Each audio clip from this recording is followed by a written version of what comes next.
Salam, hər vaxtınız xeyir olsun. Bu gün mart ayının 17-si, o çərşənbəsidir. Bu günlər biz torpaq əlində bahar ürəyində yarmarkasındayıq. Bir çox stendlərə yaxınlaşdıq. Hal-hazırda testə yaxınlaşmışıq. Burada çay 90 qəpikdir, dadı çox superdir. Sadə də var, meyvəli çaylar da mövcuddur. Daha sonra isə biz yarmarkanı gəzdik.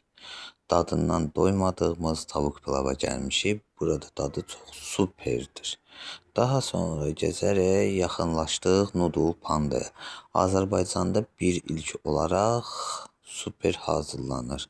Gördüyünüz kimi məsləhət görürəm ki, dadmayanlara gəlib dadsınlar. Yarmarka aprel ayın 13-nə qədər davam edir. Hər kəsin bayramını təbrik edirəm. Daha sonraki videolarımda nəyi istəyirsinizsə kommentlər bildirin, sizin üçün çəkim.